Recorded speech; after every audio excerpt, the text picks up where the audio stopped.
Would help if I unmuted my mic. I pulled a little JK action there. Hello and welcome to Horseplayer Happy Hour. I'm your host, Peter Thomas Fornatow, coming to you not from the Brooklyn Bunker, not from the little house on the east side. You can't really see the course behind me because of the darn light. That's why we set it up this way. We're at the Mint Gaming Hall, also known as Kentucky Downs, for the special All Kentucky Downs edition of the show. We'll be with you here for the next hour. It's Horseplayer Happy Hour, and I'm your host, Peter Thomas Fornatow. We are having a great day here at Kentucky Downs. It's opening day, 7-day meet here at Kentucky Downs. Lots of top-class horses running, perhaps some form lines that will end up intersecting when it comes to the Breeders' Cup. On the show, we're going to be looking ahead to a huge weekend of racing at Del Mar. We'll have Frank Scatoni up a little bit later in the program to talk about that. We're also going to be looking back to some win and you're in races from York from last week, the Ybor Festival, some terrific racing. And you know what? People always ask me about the Europeans in the Breeders' Cup. And one of the best things you can do to start getting prepared for the Europeans who are going to be coming over is start looking now. And the best place to look is the Breeders' Cup Win and You're In races. So what is Horseplayer Happy Hour if you're uninitiated? This is a contest, an interconnected series of contests where you have the opportunity to win your way to the $10,000 Breeders' Cup betting challenge. I actually ran into the man here today who invented the BCBC, a guy named Ken Kirk. And the BCBC is like the crown jewel of all contests. You have to put up $10,000 if you want to play, and you want to just put up your money to play. But you can also qualify in. In this case, you can qualify for as little as a $20 initial investment, and it gets so much better than that because that $20 gives you 3 different ways to qualify. Whether it's being our overall tour winner, whether it's qualifying for our playoffs at the end of the season. You do that by finishing in the top 2 every week, or what we might call the traditional route. If you finish in the top 10, the top 10%, you win your way into Saturday's direct qualifiers. So you basically win your entry into a $179 buy-in contest where you can directly punch your ticket to the BCBC. So the other really fun thing about this, a couple other fun things. One is that the House Cup all goes to charity. We love that. The Thoroughbred Aftercare Alliance, who did the critical work of accrediting these aftercare organizations, and also to the Thoroughbred Retirement Foundation, who also happened to be one of the founding partners for us at the In the Money Media Network. So lots of good stuff going on as far as that goes. On this show, we're going to have 2 races for you, both from right here at Kentucky Downs. We'll start off maybe talking about those a little bit. And Drew Coatney may turn up here eventually. I'm not sure. We're going to see him. Actually, before I get into those races, AJ, let's put up the leaderboard for today's contest. We had 143 people play today, which is a solid number, less than I might have guessed. Maybe part of the reason there's also this King of the Turf competition going on right here at Kentucky Downs. There's contests, there's 3 of these, 2 more coming up. If you have questions, reach out to me in the comments or on Twitter at Lewis Boldy. We'll get you hooked up because you can win BCBC seats through the next 2 of these as well. We're 3 races down right now, 137. I overstated it slightly. We've got Stephen McNatten in top, Julie LaBoyko in second. Steve McNatten running the table so far, 3 winners. Michael Domable, whose crack analysis you can read for Colonial Downs. We also have a really cool card today if you're playing simulcast. He's in third right now. A bunch of people had those first 2 winners, including Jeff McCree, Greg Kingma, who was just on the show last week, Mark Winland, Tom Reed, Michael Baychuk, $1 Million Man, Jack Stone, Justin Dew, frequent listener contributor to the conversation on horse racing Twitter, Quade Mitchell, Howard Johnson, and then a double-fisted Dave Nichols. We'll leave it there for now. Dave, I've had great pleasure of seeing several times in Saratoga. Another fun thing about these shows is we try to make them interactive. Speaking of which, we just had our first comment from Rob, who asks me when the last week of Triple H before the playoffs begin is a conversation that I would have to honestly dig for in my email. And I will do that perhaps during one of our pre-tapes, Rob, and I'll get that info to you or I'll pop it in the comments. But we do have I think it's basically the playoffs is 4 weeks, so we could count backwards, but I'm not going to do that. I'm not going to stallify and do that math in my head. Let me just look it up. We'll bring you those key dates a little bit later. But if you are watching, please give us a shout out. We'll give you a shout out. Let us know what you like in these next 2 races coming up at Kentucky Downs. The other thing we could do, AJ, is take a look at the overall standings on the tour, if that's something you can find easily. If not, don't sweat it. But if I see that leaderboard pop up in the next 30 seconds or so, we'll read you down some of the people who are doing well. I know Michael Domable's up there. He's been in the top 10 each of the 2 years we've done this. We did have another year for Horseplayer Happy Hour. It was like the official Horseplayer Happy Hour during the pandemic when we invented this contest. We didn't have the full thing. So this is actually the 4th year, but only the 3rd year we'll have a champion. And we still see Brendan Snodgrass right up there with Michael Domble breathing down his neck, Andrew Uretsky, Michael Robinson, Daniel Edwards, Jeff Van Dree, Matt Miller in 6th, former BC winner already, Daryl Parker in 7th. Give me a little scroll there, AJ. I can read the rest. And then we have Seth Wilkie, Silky Wilkie, Kentucky native, who's rarely seen without a white Russian in his hand. Make of that look. Steve McNatt, Mark Winland, and Ray DiCarlo. Not surprisingly at all. And in a tie for 10th with Roy DiCarlo is Chris Couples, another very familiar name. So a lot of our regulars up there. That's great. That's great to see, and excited to have you here with us. Kimba says hi. He's somebody who, understandably, very excited about the Kentucky Downs speed, if only for the breath of fresh air. Look, we love Saratoga, but there's no denying this is not a Saratoga beat that we're going to want to linger on for too long. And it's wonderful to have other wonderful racetracks like Kentucky Downs in the portfolio as we move forward. Let me know. I'm going to ask you people in the comments to help me more than usual as we attempt to dope out these races, because we've got a cool one in about 6 minutes time. We've got this 2-year-old allowance race, and it's a very different, very different kind of condition. We always recommend that people read the conditions. This is for 2-year-olds which have sold or were RNA'd at the 22 Keeneland September yearling sale. So you had to go through the ring at Keeneland to be eligible for this race, and that obviously changes the way that we're going to be approaching. For me, I made my top pick, the number 6 in the spot, Iridescent. It was just okay on dirt in the debut, really, when you look at time, but I thought might be able to improve on the turf. City of Light, Sire, I like quite a bit, has above average numbers of turf sprinters. The Dam is by Smart Strike, obviously major turf influence. And then the other 2 I was looking at, with the 2 coming out of the common race, the 7 Darkroom and the 10 Coin Miner. Given the difference in the prices of those 2, I'm with Coin Miner here, a little, just at the price. They both didn't have the easiest runs through, but I think Coin Miner in particular had some trouble in that spot and might just be able to progress better here. Had that good-looking work the other day, best of 35. See what happens with Coin Miner and Dark Room and Iridescent spot. Let me know who you like. Very notable on the tote board is the betting on number 11, Aspenite, this son of Constitution out of Aspening by Candy Ride. I think that's a cool Glen Hill Farm female family, perhaps what the crowd is gravitating towards, in addition to how well Leon rides around here, is the speed that this one showed on the dirt in debut. The speed has been okay to good here. Not a lot of passing once we get to the straight. So perhaps people taking a shot with Aspenite. I'm hoping that things can be a little bit kept honest on the front end, because I do think mine will have to come in from a little bit out of it, but I think we're okay in stock position. We've not seen much in the way of runs from deep closers. Trish Smith nominates Ham Sandwich as a possibility. This is so funny, because there was a horse when I started getting into the game, 25 years ago, named Ham Sandwich that we always used to have a laugh about. And I'm not joking. That other Ham Sandwich from 25 years ago had siblings. I'm not joking. One was called On Rye, and the other was called With Mustard. So there were 3 from the same damn Ham Sandwich on Rye with mustard. This is just Ham Sandwich, who is a son of Heart to Heart. So you would think turf might just be the jam for this one. Heart to Heart, very good. Turf mile and a half type. And the damn Voodoo Lounge, we love the Rolling Stones reference there, by Pleasant Tap.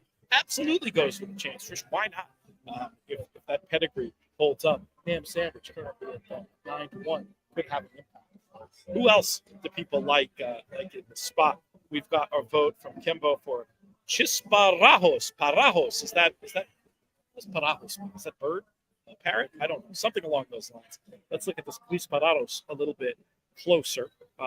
Was not on my short list. The one runner here, Julian Leperoux, who certainly has no issue getting horses to run well over this ground. My issue, I think, with this Quis Parados is that the pedigree just looks very dirty to me. Not dirty with as in dirt surface, not hidden. Blame it. I mean, Empire Maker could. I'm not saying the horse can't run on turf, but that was my thought. I was thinking looked a little bit more dirt based, but I'm not going to talk you off. Kimbo, 15-1. That's certainly a price that would be lighting up the tote board around the 6.5 furlongs. Rob chiming in. Saratoga yesterday before you go ran, and the dam was Wake Me Up. That's very clever. We give the Wham punch play. Has anybody seen the George Michael / Wham doc? I don't know if it's Netflix or Apple TV, but it's supposed to be amazing. And I'm not surprised. George Michael's one of those musicians who I appreciate so much more in retrospect than I did at the time. A man who had incredible talent and went through a lot of stuff. I want to see that doc. You know, it's not. It wouldn't be one of my top 5 bands of all time. Let's put it that way. A lot of interesting stuff going on there as we see the board. So I am getting paid in doubles if 6, 7, or 10 come in here, and then I would also have pick 3s going into the next leg. If I was starting out here, maybe I'll get sand kicked in my face, maybe I'll get stuffed into the locker, but I'm hoping we can beat this level. Start some new doubles, trying to beat that one as we see the picture here. At lovely Kentucky Downs. One thing that I feel like has been a little bit overlooked in the marketing of this track is the fact that we are so close to Nashville. This is not yes, it's rural and there's now a hotel and a casino right here, but it's not like you're necessarily going to come to Franklin, Kentucky for the nightlife. We're 30 minutes from Nashville. This is a trip that more people should be making, especially now with the hotel right here. I mean, granted, my inclination would probably be to stay in Nashville. Like if you came for a weekend where they have Thursday, Saturday, and Sunday racing, I would probably stay in Nashville and then come up here and then stay here over the weekend. Do it that way. There's just so much cool stuff. I mean, I was asking for friends for recommendations for Nashville, and the list is as long as your arm. So much cool stuff. Looking into a couple of breweries in particular, one called Barrique that had a really nice looking barrel program and looked to be doing some fun like food vloggers and stuff. And then there was another one called Bearded Iris that I've heard of. They're more known for the juice style, which is not necessarily my favorite, but they are supposed to have some really good ones. And they also have a secondary location that has sort of I don't want to say secret, but underpublicized ramen bar in the back. So I was thinking, we'll hit some winners here. We'll have a couple of more of our Maker's Mark whiskeys, and then we will sit down, drink some beer, and slurp some noodles tonight. Does that sound like a good plan? Who else is up for that? If anybody's in the Nashville area, hey, come meet me. All right, Rob points out that there are 9 Thursdays left before BCBC weekend, so that probably means we're in the last 4 or 5 of the Horseplayers Happy Hour. So I'm going to dig up that official schedule while we get ready here for things to progress on this Kentucky Downs turf course. Incredibly lovely day here. I actually showed up in a sport jacket. I think I was one of 2 humans who showed up in a sport jacket today at the Kentucky Downs. And I just felt extremely relieved that I didn't have, as I might have, tie. I think they might not have let me in. In fact, that kind of thing. So we'll see what happens the rest of the day here at Saratoga, at Kentucky Downs. Saratoga going on as well over my left shoulder. Haven't had a chance to pay too much attention to that, but I will certainly this weekend. Got some big stuff happening. I just mentioned Ken Kirkner, and then he walks by. We might make you come on air with me here, Ken. I gave you credit for inventing the Breeders' Cup Betting Challenge. Not your only accolade as they're starting to load here for this 6th race at Kentucky Downs.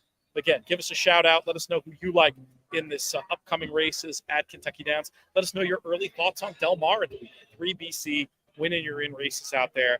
Very much looking forward to it. All right, I think there's enough of these in, AJ, and we're going to throw it over to Larry Colmus.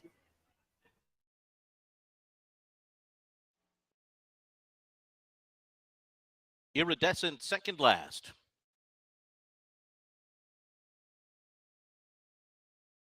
And Aspenite will be the last one to load.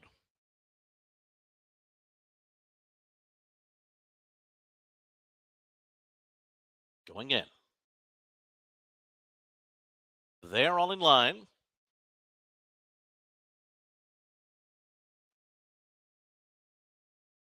They're off. All About Tonight with a good beginning. Coin Miner, Aspenite on the outside. Iridescent with early speed as well. Chisparajos is next on the inside as the field makes their way down the hill. Then comes Dunphy, who's in mid-pack early on as they race toward the 5 furlong pole. And Aspenite has cleared up front. Aspenite the leader by a length and 3/4. With Sponge Bath up running in second position. All About Tonight is third by 2. Iridescent fourth. Coin Miner tracks in fifth. Chisparajos is sixth and a bit headstrong here. 7 lengths off the lead. Then Dunphy, break of 4 back to Ham Sandwich. Dark Room is second last on the far turn. The trailer is Midnight Lumberjack. It is Aspenite in front as they make their way toward the last 5/16 of a mile here. Aspenite turning for home with the lead. Coming one off the rail is Sponge Bath. All About Tonight is there on the outside as they come to the top of the stretch. Aspenite turning for home in front, trying to keep the lead for another 1/4 of a mile. Aspenite the leader by 2.5 lengths. On the outside, All About Tonight is next. Then comes Sponge Bath in between horses, followed on the far outside by Coin Miner, but it's Aspenite. Aspenite and Tyler Gaffleone still well clear, coming down to the wire. Up into second is Coin Miner, closing the gap late. Here comes Coin Miner. Oh, Coin Miner ran down Aspenite and got up and won. And then it was a photo between Sponge Bath and Iridescent. Wow, do I feel like I got lucky there. I think I would have given you about a nickel for our Coin Miner ticket. Hopefully some of you followed me in on that one. We'll take that nice double and we'll be alive now thickly into this pick 3. But boy, that was right here. It looks over and then boom, kicks in, switches leads, and closes like a freight train. And Aspenite just got a little bit late. Speed holding once again, but not quite enough. Anyway, that was exciting. We'll take that. We'll take that result. A little bit of business here. So September 28th, that is going to be the last week of the regular season. Now, remember, one thing that I really like about Horseplayer Happy Hour in general is that to participate in the $20,000 that are added to the prize pool in the form of these BCBC seats, you really only need to play 1 week because all you have to do is finish in the top 2 to get in those playoffs. So you still have a chance to benefit from that extra dosh, as it were, that's in here. So yeah, big weekend for Breeders' Cup win and your in stuff. Jockey Club Gold Cup and the Flower Bowl. We've got those. If we get a chance a little bit later, we'll look at those. And then we've got a bunch of races coming up from Del Mar that we'll get to. But you know what? Before we look forward, I say we take a minute now and we look back. And with that, let's go to a conversation I had a little bit earlier in the week with a very, very beloved participant on Horseplayer Happy Hour and all the In the Money Media content. Let's get to that, AJ, right now. Show we bring in, as promised, one of our English correspondents to talk about the win and your in action from the York Ebor Festival last week. She is from Sky Sports Racing and many other places. Vanessa Ryle. Vanessa, how are you?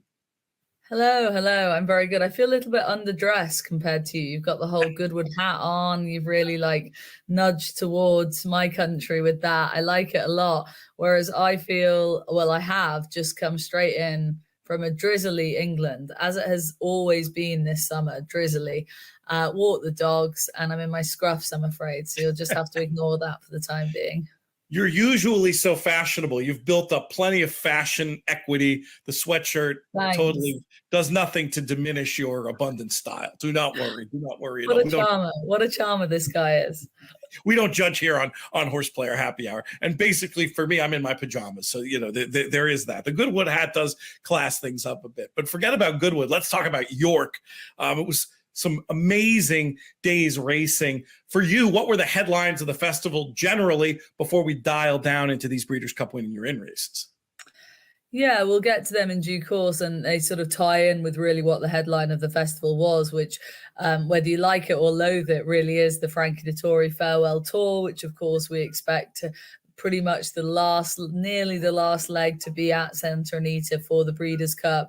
To talk about him going on to Hong Kong after that, I think that probably is in the diary. So, but we do know that Santa Anita will be one of the last places you'll get to see Frankie Dettori ride if he goes through with this retirement, which some people say still is an if.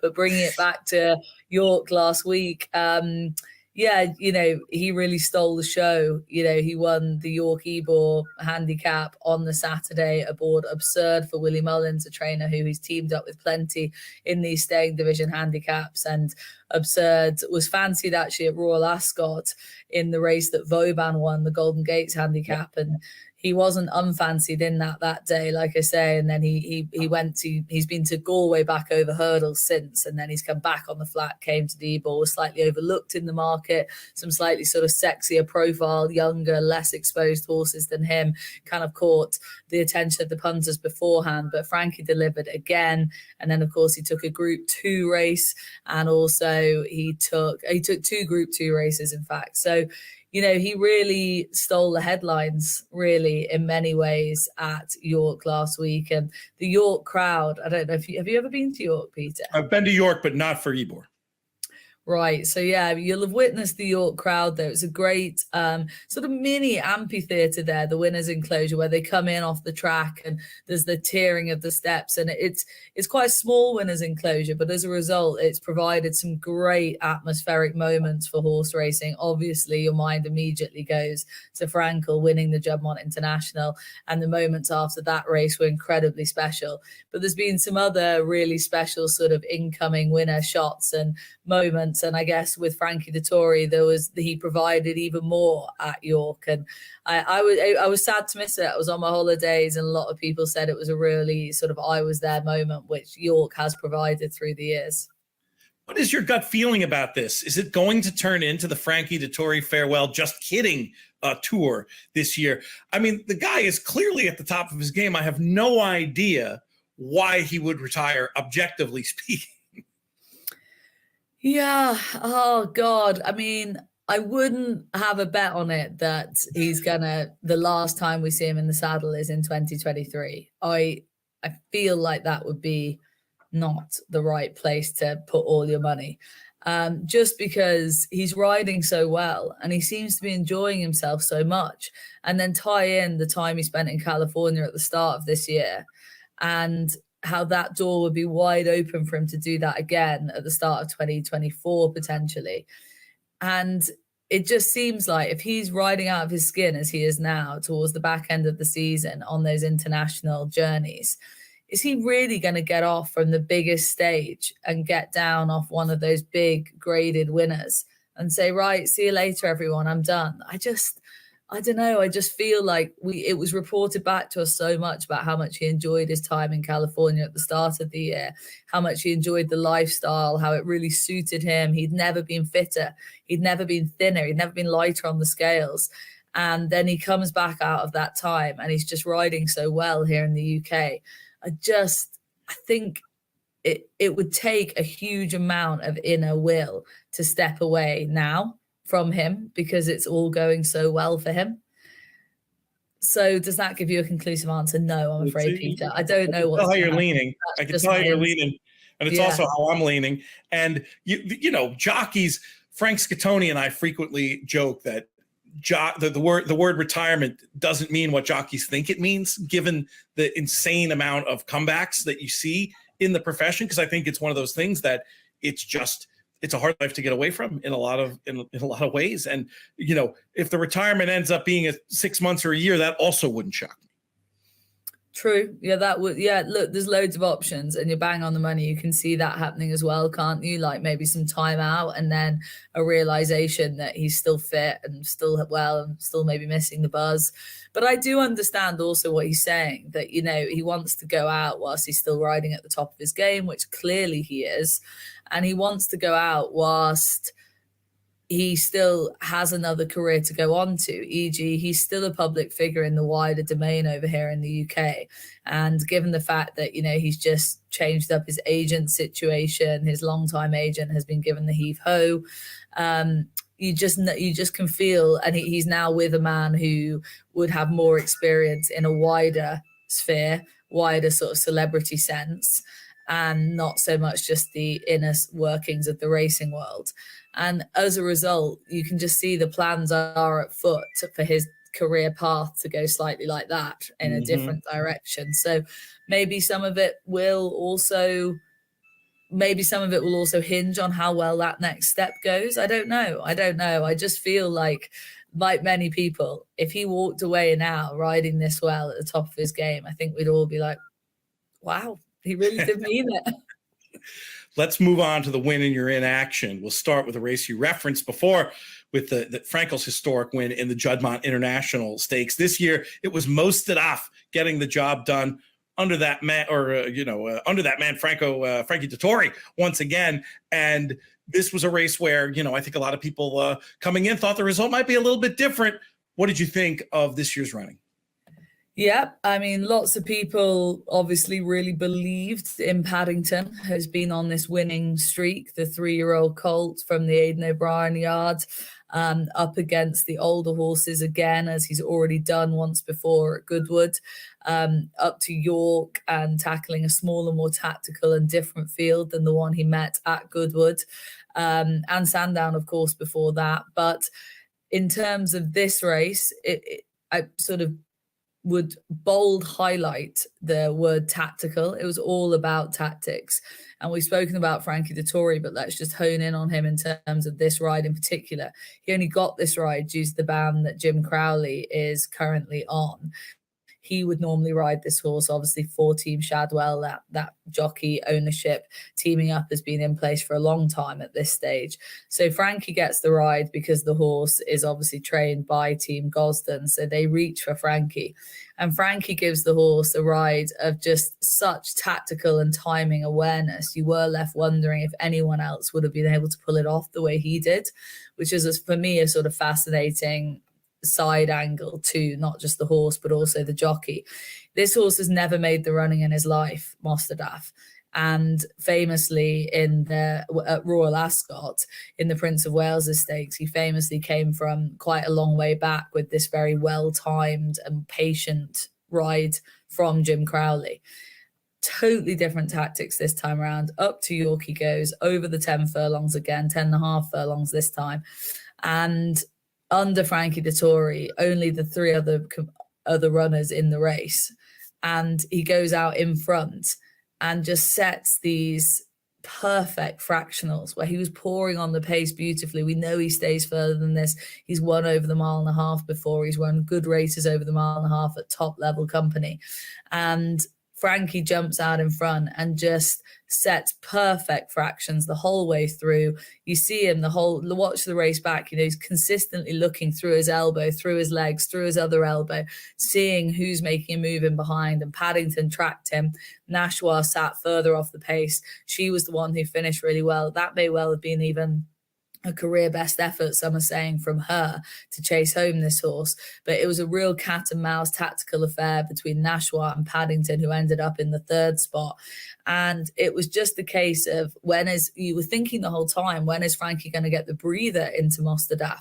But because his fractions were so perfect, no breather was needed. He just gently kept pouring coal on the fire the whole way up the long home straight at York.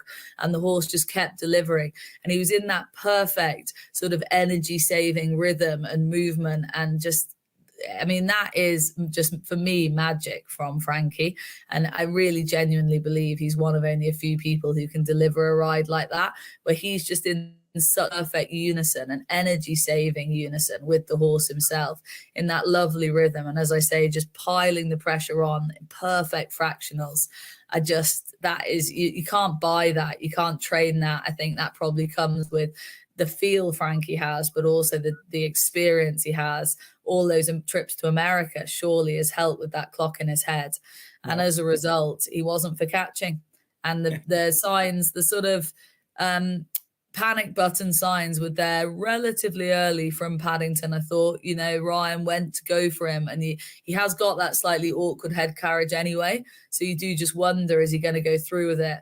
But he always has done, in fairness to him. So I don't want to put too much precedent on that actually at all. But he just, he has that high head carriage. And when you watch the race back, Ryan goes for him. And it's like, come on, pal, where's your reaction? And then he does get there, but he never looked like beating Mostadaf. And then it was Nashua who came from behind. Nashua, of course, who we saw over at the Breeders' Cup last year, didn't really run her race. I've always wondered if they would come over again with her. I think we spoke about it in the we have spoken about it before, me and you, Peter, in the sense that she was definitely one of the Europeans who didn't take the travel, I felt, and the experience of those days leading up to the race itself with the hecticness of the track, very different to what she experienced at home. So I wonder if they won't bring her back to a Breeders' Cup, but we should focus in on the winner because, of course, this is a win and you're in for the Classic. Very unlikely we'd see Mostadaf in that race, I believe. But of course, with his Prince of Wales's win, he's already got the win and you're in to the Turf, which would be much more to his liking. And I know he's relatively fancied for. And you can just see him. He gets further. He'll get the 12 furlongs. That will go well for him. He travels so well. He moves so well. Santa Anita will suit him. He ticks the traveling box. He travels so well in his races, but also he travels so well on a plane too. We've seen him do that plenty of times. So he ticks so many boxes for the Breeders' Cup. I can't see them not heading there. I really genuinely think he'll be one of our biggest hopes coming over. And what of Paddington? Do you feel like he lost anything in defeat? And what race do you think he might be targeting? There's been some whispers about him as a potential classic horse, also potentially a mile horse. Where do you stand with him generally moving forward? Yeah, I know that the press for Irish Champions Day were at Aidan's yesterday. So there was some chat about Paddington, obviously. Aidan saying he just felt that maybe he'd gone to the well one too many times in close succession. Obviously, this was a factor in this horse's profile, that he was sort of this like incredibly resilient horse. But, did they go to the well with him one too many times? It's hard. You're hard pushed to say that. I think he was probably outdone by a masterful ride from Frankie here. It's easy to lean on the fact that it was a quick turnaround. He's been a busy 3-year-old, etc., etc. But we know he gets this trip because he's got it before so well at Sandown in the Eclipse against the older horses that day too. Maybe that wasn't as deep a race, probably, maybe. But you fast forward to York, and I don't think the trip was a factor. I think we know he gets that. Maybe the quick turnaround, but I think more prevalently, the ride Frankie gave Mostadaf was the undoing of Paddington for me. In terms of where we'll see him next, I think they'll have lots of end of year targets for him, and the Breeders' Cup is surely on his agenda, but also maybe a drop back down to the mile. You don't see the Classic in the cards for him? I don't know. I don't. I just don't think he'd have the toolkit needed from what I personally, I don't think I'm not even sure I know there's been a few whispers, but I always just think they're a bit hopeful whispers. I know that, Coolmore, Aidan O'Brien would love nothing more than to win a Classic, but I'm not sure this is the horse to do it with. Gotcha. Well, we'll see how that goes. We just have a couple more minutes left, and we're going to have to give short shrift to these other races, but we've just got too much to talk about. But let's go on to the Yorkshire Oaks, a race that often has Breeders' Cup implications, won this year by an Aidan O'Brien runner in the form of Warm Heart. What's the quick overview of this one and any potential Breeders' Cup tie-ins you can see? Sorry, yeah, I'm aware that before this recording you were like, we'll just rattle through these, and then I've waffled on there for too long a time. That's a cardinal sin, and I should know that from hosting enough podcasts myself. Not at all. I kept asking you follow-up, so I was enjoying the answers far too much. Warm Heart, again, very similar situation to Mostadaf in the sense that the men in the saddle were interesting.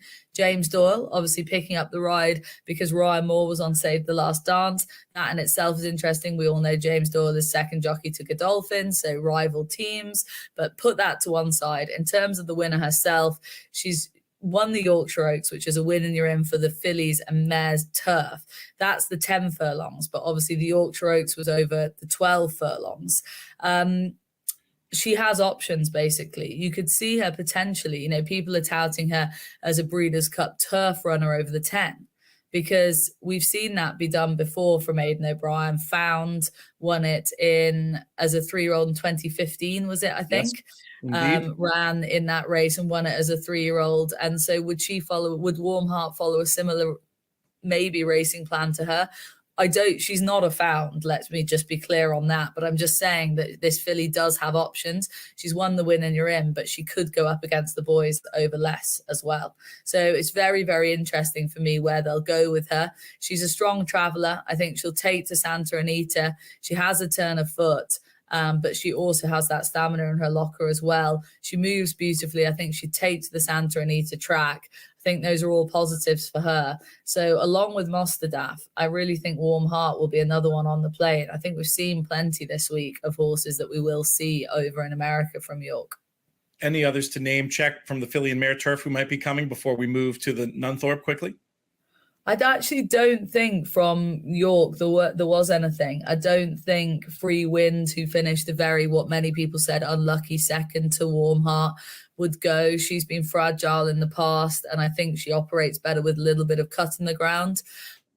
Over here, I just don't see that team tipping up with her. Save the Last Dance is an out-and-out stayer. She wouldn't be suited. Nothing so much to take from that race in particular. It was Live in the Dream that got the job done in the Nunthorpe. What do you think of this one going forward, and any of the ones in behind here, especially in terms of Breeders' Cup possible runners? Well, yeah, obviously the Nunthorpe win and you're in for the turf sprint. And immediately after the race, I mean, it was great for the Breeders' Cup. That was one of the really big focus points of this race itself. Got so much publicity because, of course, Adam West and Sean Kieran, the jockey, having their first Group 1 win together with a horse at a massive price in a race like the Nunthorpe and beating Highfield Princess in the process. I mean, it just ticked every box. And then that's not even mentioning the fact that the horse is called Living the Dream, and they are literally living the dream. You couldn't make it up. It was a headline grabbing performance for sure on loads of levels. The question mark is was this a fluke? It was York from the front. It's a track that can let a horse get away from the front if you get the fractions right. There's a difference of opinion here. Some people genuinely think this horse is improving pretty quickly. Other people are a little bit more questionable about whether this was one of those kind of obscure York results that you can't, when you look back on, you're like, that's a little bit of an outlier. Only time will tell. But one thing we know for sure is the team are definitely going to pick up their win and you're in ticket, jump on that flight to Santa Anita and enjoy every minute of it. In behind, of course, lots of the focus was on the favourite Highfield Princess, back at her beloved York with her owners and her connections. I think this was a pretty good performance from her. I'm wondering if she's quite the filly that she was last year. She was really on that Group 1 winning rampage. Be hard pressed to say has she just come down just a fraction from that excellent level she was at? Maybe. But we all know again that the ownership team loved their trip to the Breeders' Cup last year. But of course, they're yet to win. They haven't won a win and you're in race. And will that mean that they'll think twice about coming over for a second year when the filly was in such good form last year and didn't manage to win, and actually probably underperformed at the Breeders' Cup last year, if we're being honest? If she's in lesser form, would you bring her back again? That's the question mark there. So I'd love to see her back on the plane because she's such a filly that we all love, and she does have a unique ability to travel different distances, different tracks, different surfaces. But I just am questioning whether they'd roll the dice again with her. I know she's a personal favorite of yours. It would be great to see her, but I think you raise proper reasons for skepticism. That is all the time we have. I appreciate you very much, Vanessa, for coming on. You will be a big part of our In the Money media coverage for the Breeders' Cup going forward, and we will be talking soon.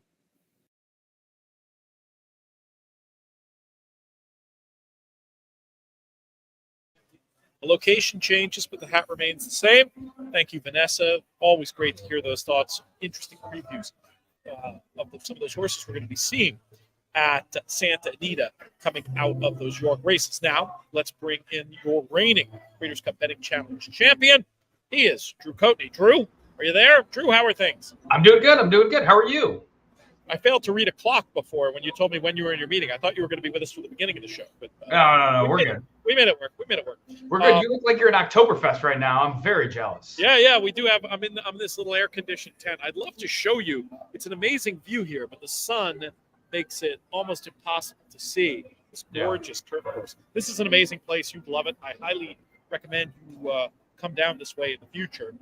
Again, as I've said earlier in the show, right near Nashville.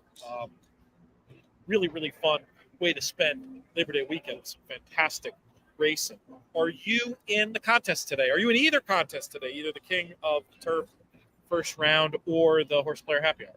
No, well, first off, I'm in the Horseplayer Happy Hour. Good thing I didn't throw up any serious money to play the King of the Turf because I am over right now at this point. So, Kentucky Downs, it's a tough one. So we'll just leave it at that. I mean, it's just not my strong suit, and there's some people who love it, and there's prices, and if you're clued in, it's your place to be. So I think it's fun, but not doing very good right now. I made that point actually when I was doing the preview show with Brian Skirka that someone such as I didn't name check you, but someone such as yourself who's known as more of like, I think of as more of like a leverage player playing the game theory, trying to find places to get stuck in and push all in. Kentucky Downs try that here, but there's so much other stuff going on. It's almost more of one for people who are going to play what you might call more traditionally and just sort of view their dollars as bullets and take shots and look for that one race to crush and get themselves up to that winning total, as opposed to the more, for lack of a better word, strategic approach that you're known for. Yeah, exactly. And I mean, even the morning line today, there's been just some they knew type of horses, which I don't blame the morning line maker. Looked reasonable to me. I think like the second or third race, a horse until at 10-1 went off at 8-5 and won like a good thing. So the people that know are really in the know. And when I'm looking to play leverage, I'm looking to have a strategy several races ahead of time, and I can lose contests in my first play if the payoff's not good enough. And I'm playing for second from there. So, yeah, I'm excited though. It means we get some fun weekday racing and some good, fun, competitive fields. 5 minutes to post here. I say we take a very quick look at this race, and then we're going to take a very quick look at the New York winner in action coming over the weekend. The doubles and pick threes I talked about earlier in the show. We are live to the 6 and the 7 here, the 7 being a significantly better payoff, but I'd certainly be happy if either of them could get the job done in this spot. What do you think? Who did you use? I used my old pal Ocean Atlantique, hoping to bet this horse when I was out there in Saratoga in July and didn't really have a chance. I think it was a little too hot to the pace last time and had some good back class company. So I think Ocean Atlantique, I guess some other people like this horse going down from 6-1 morning line to right now being bet at 3-1. Looks like that's where it's going to stay at. So I think that horse could be fun in here, and kind of in Maker we trust on this one. Well, that would be a good result for me. That's the one that I am looking for in here to at a significantly better payoff. Let's look very quickly.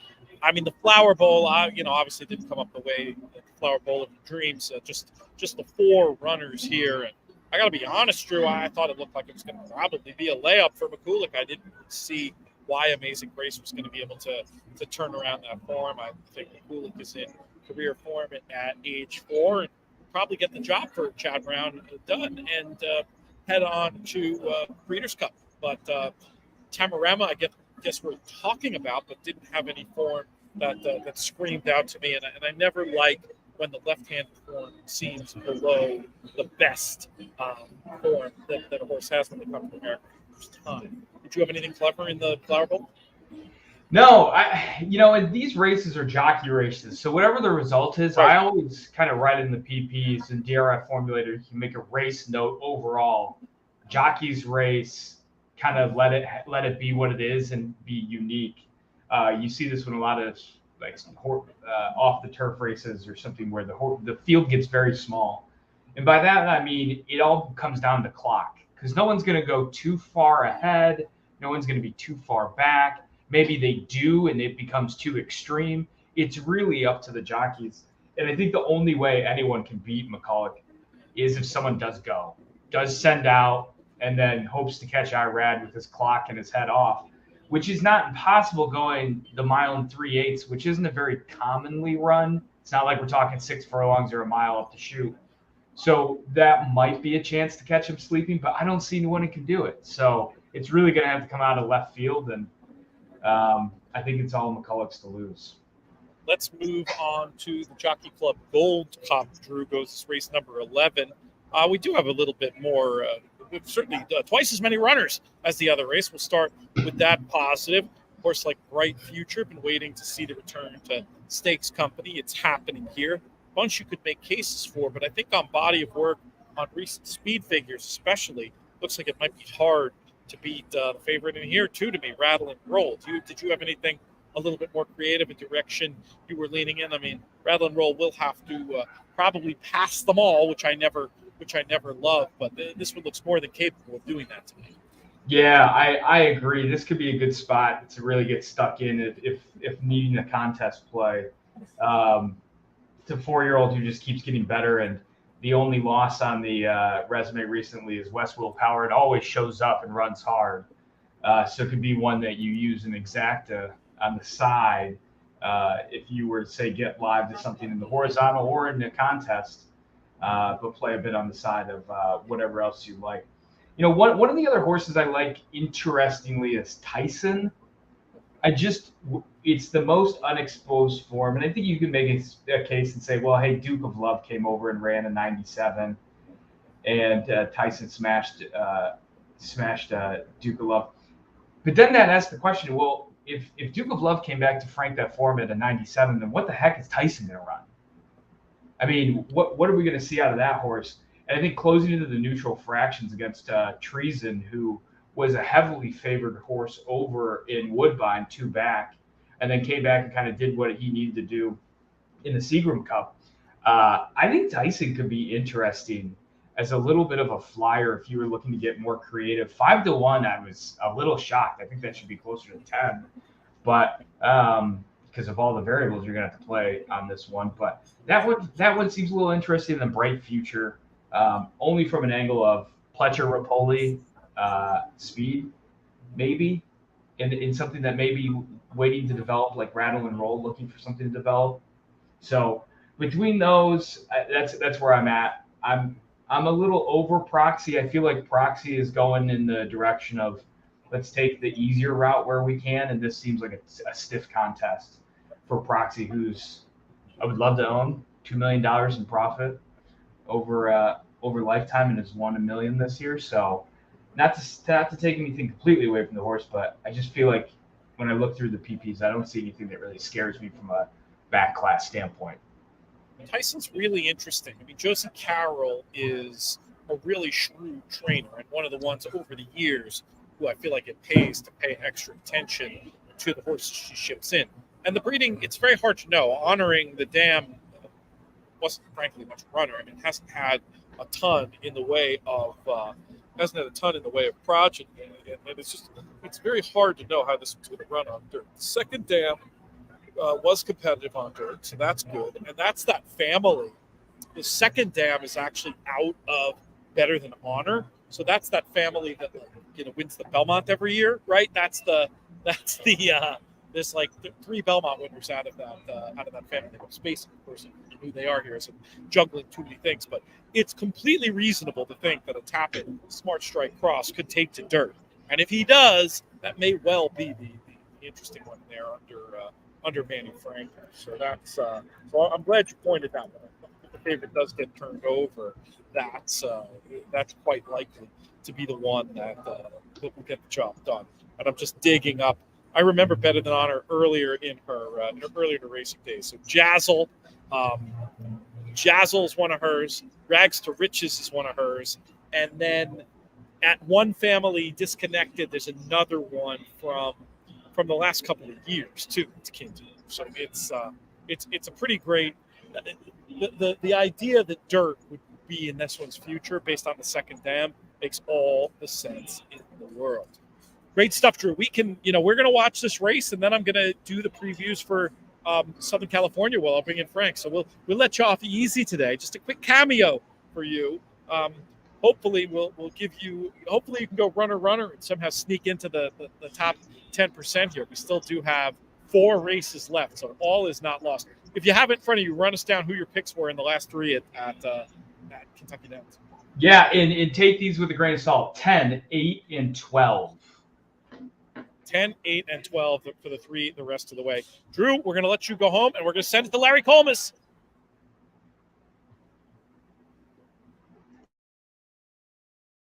Pace. Injunction came out running in third. Ocean Atlantique is fourth between those two. Street Ready away running in fifth. And Big Dreaming Altazor is the early trailer as the field races for the 6 furlong pole. Bullseye, Bun, and Wolfie's Dynagos to the pacemakers here. Injunction right in behind them, joined on the outside by Ocean Atlantique as they make their way toward the 5 furlong pole. Ocean Atlantique now grabs third. Then it's Street Ready fifth on the outside. Big Dreaming is next. The trailer is Altazor, not far behind. They're a tight pack here that completes a quarter in 22.19 seconds in pursuit of Bullseye, Bun. And Wolfie's Dynagos is right up alongside, a neck back in second.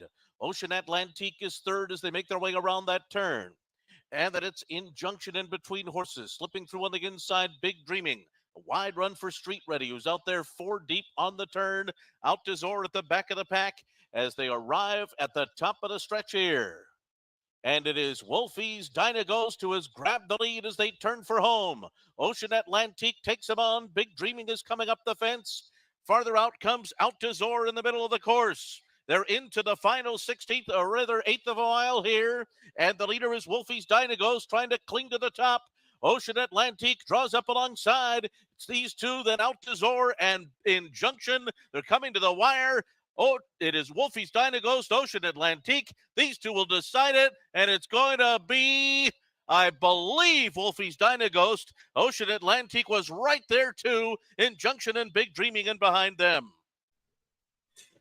That drop almost got there. Needed another little bit, but the folks followed in for the exacta.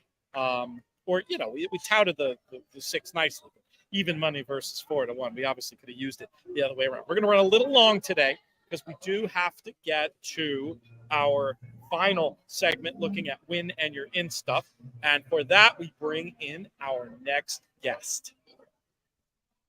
Still here at Kentucky Downs, probably in a different location than whenever I threw it to myself here, talking to a man that we love to talk about when it comes to all things Southern California racing. And with not 1, not 2, but count them 3 Breeders' Cup win and you're in races at Del Mar this weekend. Thought it was appropriate. Maybe making his maiden voyage on the show, certainly for this season, our buddy Frank Scattoni. Been crushing it with his Frankly Speaking column over at In the Money Plus. Frank, great to have you here.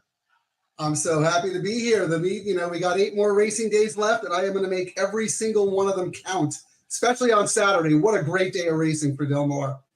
I know. I have thought about coming out there. We had a schoolmate of parents visiting, so I wasn't able to make the Del Mar trip. But I did get here to Nashville for today, so that counts for something. Really happy to have you to talk about these 3 races. We will at some point make you tell a Breeders' Cup betting story, but I think it sounds like you might need a little more time before we talk about Toast of New York and Bayern. So we'll let you heal up for a few more weeks, and we'll bring you in before the end of the season. Does that sound fair? Yeah, did you really have to rub that in a little bit there? But yes, okay. We could talk about that at some other point. But let's think about happy things today. We're going to think about winning your in races and mandatory pick 6 payouts and beautiful weather and Del Mar and all that fun stuff. All the magic we have coming up. That's good you mentioned. There's a $1 million guarantee via insurance for the Friday pick 6, right? And then the Saturday pick 6 has the mandatory payout. I wish more tracks would do this with the mandatory on the big day instead of making it the Sunday after. So I definitely applaud Del Mar for making that decision. That's something horse players need to be aware of. Yeah, especially with a card like this. I mean, if you can't get involved now with a positive expectation, with the force out, then, I don't know what to tell you. It's a great day. It's a great day of horse racing for gamblers. And, from top to bottom, the card is stacked. Tons of quality on this card, and like you said, P3 winning your in races. So it's no surprise that these 3 races drew big, full competitive fields. Let's go to those right now, starting with race number 9. We've got the Green Flash Stakes for these 3 and up runners going a flat 5 furlongs, win and you're in action for the turf sprint. Maybe more relevant than some years it might be, given that the sprint not down the hill this year. The sprint is going to be around the main configuration there at Santa Anita. Who do you like in this one? Who do you maybe have an eye towards already looking ahead to the Breeders' Cup turf sprint? Yeah, that's a great point, Pete. Everyone out there should know that the race will not be on the down the hill.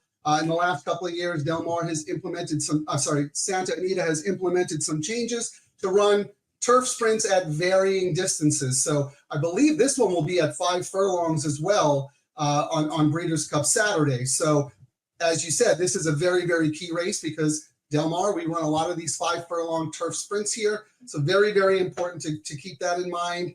I thought this race was all about D'Amato. It's a big full field. I expect there to be a pretty fast pace. So it will be an honestly run race, in my opinion. And if you look at D'Amato's horses, he's got 3 chances with horses of 3 different running styles. He's got Beer Can Man, who can kind of just stop the pace. He's got Turn on the Jets, who can track. And then he's got Motorious, who can fly home late. So I really thought it was all about those 3. I'll tell you a quick little funny story about Beer Can Man, because Beer Can Man and Turn on the Jets both ran earlier in the meet. And Terry and I were hanging out at this new burger place at the track called Tanner's. It's on the 3rd floor, terrific burgers. Trying them out for the first time. We're sitting there hanging out, watching the races. And in comes Billy Koch of Little Red Feather, and he wants to order a burger. But for some reason, the protocol is you have to be seated if you want to make an order. So he says, "Hey, Frank, Terry, can I sit down so I can order a burger?" I said, "Sure, Billy, no problem." So he pulls up a chair. He sits down. We start BSing back and forth. And he goes, what do you think of the 5 furlong turf sprint later? He goes, "Beer Can Man?" And I go, "Yeah, I think it's Beer Can Man or Turn on the Jets." And he goes, "Hey, have you seen Beer Can Man in the flesh?" And I go, "No, you know what? I don't think so. I think I've only seen him on TV." So he goes, "Do yourself a favor. Go down to the paddock and look at Beer Can Man." And then Billy Koch started to make poses that would make Arnold Schwarzenegger blush. He'd go, "Rrr!" He goes, "The horse is a beast. You have to see this horse in the flesh." And like he was so excited and so pumped up about how good this horse looks. I was like, oh my God, is that just the best? And of course he did. He looked phenomenal and he ran a huge race, but I think he might have been a little short. He was coming off a layoff. Turn on the Jets had already had a race off the layoff. So I expect Beer Can Man to really step up and run a huge one today. He is my top pick. Then I'll make Motorious, the other D'Amato, my second pick. He ran some monster races last year. He's coming off a long layoff, but D'Amato can get them ready, and the pace should set up for this deep closer. And then I think Turn on the Jets. I mean, the horse is 3 for 3 over Del Mar at this distance. So I wish I had more of a creative story to spin, but those are the 3 as far as I see it. Could be D'Amato doing his West Coast Chad Brown routine, running 1-2 or 1-2-3 in a race like the Green Flash. We'll have to see how it turns out, of course, but definitely a key prep race for the Breeders' Cup turf sprint out there. And we continue. The hits just keep on coming on this card. Next up, we go to the race that gives the day its name, the Pacific Classic. Really enjoyed your piece on last year's Pacific Classic in the Frankly Speaking column. And now it's time to hold your feet to the fire a little bit. Really interesting running of this race. I love to see, and this used to happen a lot more. It hasn't happened in years that I can remember, the 3-year-olds stepping up to face their elders in the Pac Classic. A clash of the generations. Who's going to get the job done, my friend? I love it. You're absolutely right. We've got 3 3-year-olds stepping up today, Saturday in the Pac Classic. I wrote about, Frankly Speaking, how last year it was all about Flightline, and he absolutely delivered. Obviously, there's no Flightline in this field, but because of that, look at the depth of the field that we have. We have a huge field, competitive horses. As you mentioned, Pete, we have 3-year-olds facing elders.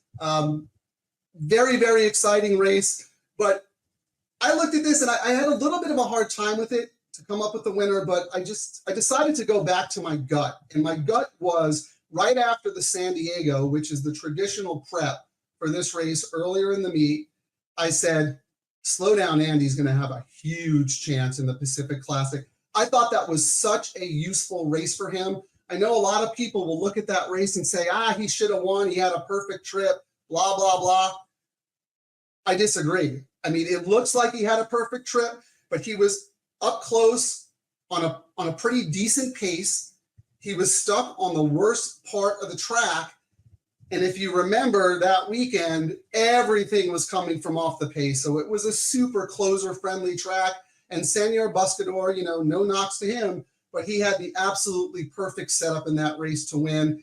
I thought Slow Down Andy was going to take so much out of that race and move forward. He's also just a really cool horse. He's a lightly raced 4-year-old. He can act on turf. He can act on dirt. He can win at all manner of distances. I know he's never been 10 furlongs before, so we'll see if he can handle it.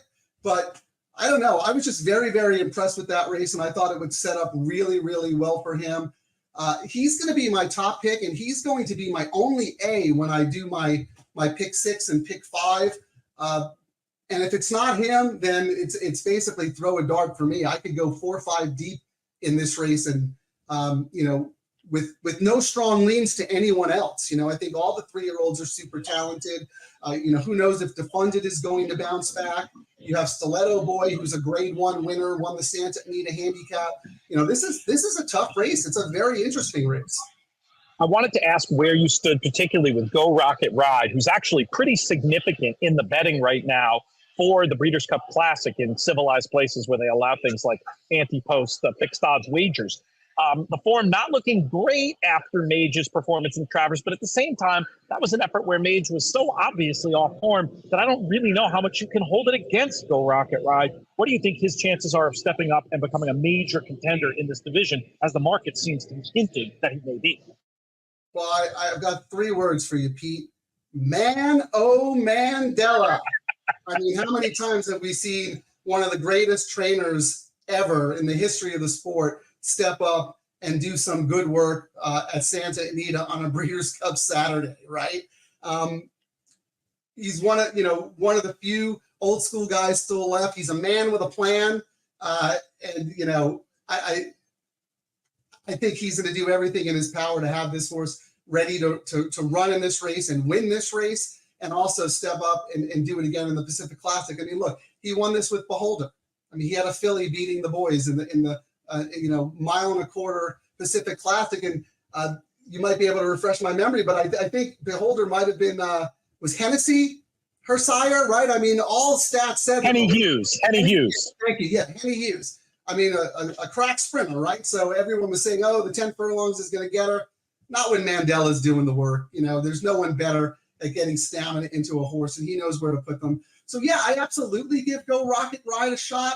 I'm a little worried about the rail draw. I know the horse won from the rail at the Haskell, but the rail has not been good here most of the meet. I mean, there have been some days where it's been okay. And I know the horse doesn't need the lead, so the horse can kind of suck back off the pace, and then maybe Mike Smith can angle the horse out on a better part of the track.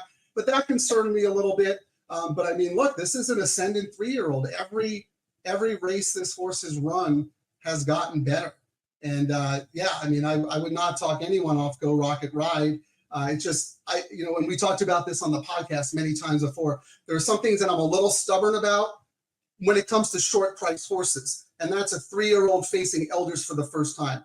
I know it's super late in the year, so it doesn't matter nearly as much as it did a month or 2 ago. But, I still like to give older horses a little bit of an extra credit. Especially if they're a better price than the 3-year-old. It's very hard for me to take a short price 3-year-old against elders, even this late in the season. It's a funny race in that I think you and I see it a little bit similarly, where the ones that I'm most interested in the Pacific Classic are probably not going to win the Breeders' Cup Classic, whereas these ascendant 3-year-olds, as you referred to them, it wouldn't surprise me if one of them were to take a big step forward and then maybe stamp themselves as a competitor for the big one. Am I underrating a Slow Down Andy when I say that, or do you think there's a chance that we'll see that we could see even one of these older horses come out and be a major contender for the Classic? No, I don't think you're underrating it at all. I mean, we see how fast these horses can can grow up and mature. And again, like I just keep going back to the fact that you've got Richard Mandela calling the shots. So he knows exactly what he has. He knows what he wants out of this horse from this race. And if he sees it, even if the horse doesn't win, but if he sees anything from this horse to say that he can go to the Breeders' Cup Classic and be a threat, who am I to argue? You know what I mean? And look, you got the other 3-year-olds. You got Bapper trains the other Arabian Night, and then you've got Sheriffs who trains Skinner. I mean, we're talking about 3 of the best horsemen in California with some talented 3-year-olds. So absolutely, any one of these 3 can step up. And if you remember, I mean, Skinner's Santa Anita Derby was phenomenal. I actually liked him in the Kentucky Derby as a huge long shot in that race because I just loved the way he finished up on a Santa Anita track that wasn't particularly kind to that running style that weekend. So I liked him stretching out to a 1.25 miles in the Derby. Had some setbacks, obviously. Ran a pretty good comebacker at Los Al, and now can easily step up and run really well here. So yeah, it's a fascinating race. But like I said, I feel like in my multis, I need to kind of plant a flag, and then other than that, it's 4 or 5 horses underneath on the beeline because it's really tough. We're just about out of time, Frank. Just about 2 minutes left, but I do want to get in at least a word about our third win in your in race for the Breeders' Cup Turf. That is the Del Mar Handicap Grade 2 action going 1 mile and 3/8. That's actually the race after the Pacific Classic. Do you have a strong fancy in here? I don't have a strong fancy. I had a much stronger fancy in this race last year when I thought that Gold Phoenix couldn't lose because I knew he was absolutely being pointed to the race. That's Gold Flippin' Phoenix. We call him Gold Flippin' Phoenix around here. See, someone's been reading Frankly Speaking. I like that. That's right. Jeff Piper, who does a lot of work with the D'Amato barn, said that's the nickname around the barn for that horse. And I absolutely think he's got another big shot again today. All this horse does is show up, run his race. He absolutely loves Del Mar. So he is one of the contenders, whereas last year I thought he was an absolute stone cold single, and he won. This year I also going to give a number 9 Planetario a shot. Again, we talk about that Mano Mandela. This horse was a Group 1 winner in Brazil. I like that Mandela actually sent him back east to face Grade 1 animals in the United Nations. We all know that the East Coast turf horses are way tougher than the ones out here. He finished 5th, but he wasn't beaten all that much. I think he'll get a lot out of that race. I'm a little worried about the pace, but this horse has really, really strong come-home times. And with the rails at 0 feet, you can expect a lot of these turf races to be won from off the pace. I just think that he's sitting on a big race out here. And note that Barrios won with Gold Phoenix last time and now jumps to Planetaria. So those are my top 2 in the nightcap. Give us a word about your background, and then I'll really let you get out of here. I'm loving what you've done with it. You see representation. Talk us through, and then you can go. Well, being a word guy, I'm a little visually challenged, so I had some help. Terry helped me out here. We've got the Peb mural, which I bought at Del Mar, 15 years ago. It's a print of the giant mural that's at the Turf Club entrance. As soon as you walk into Del Mar, to the right, gigantic Peb mural. I absolutely love it. It's one of my favorite pieces. We've got Point Given over my left shoulder, which, as you know, one of my favorite horses of all time. And then we have the great King Odie, our doggy, who's no longer with us, but who everyone at Del Mar knows because a couple of weeks ago we had a race named after Odie, and he's always looking here over my right-hand shoulder, making sure I don't mess up my selections. So that's my Frank, you are the best. That was fantastic. Great chatting with you for a bit. We'll have you back on soon, and we'll send it back to our regularly scheduled programming. Thanks, Pete. I lied. I am in the exact same location. I just lost the jacket and I've had a few whiskeys now. Just about out of time. But want to just thank some folks in the comment. Richard always making great comments in there. We had Brumar. We had somebody else new. Bernardo. I wanted to give a shout out to as well. Appreciate tuning in, giving us your time. So here's how bad my memory is. When we're talking about better than honor. Grand Dam of a little horse called Arcangelo. You think he can run on the dirt? So yeah, maybe Tyson is the one to land the knockout blow in the Jockey Club Gold Cup. Though I'm not going to be leaving Rattle and Roll off my tickets, not just because I'm not that far from Memphis. Okay, that is going to do it for this edition of the show. We'll thank producer AJ. We'll thank all of today's guests, Frank, Vanessa, Drew. Great team with us. Everybody in the comments, really appreciate you. Everybody playing and supporting Horseplayer Happy Hour. 3 more weeks to go. Encourage people to join us. This is a way we can send a message to the powers that be in racing that we appreciate it when they make player-friendly decisions like contests along these lines. This has been a co-production of Breeders' Cup and In Media. I'm Peter Thomas Fornatale. May you win all your photos.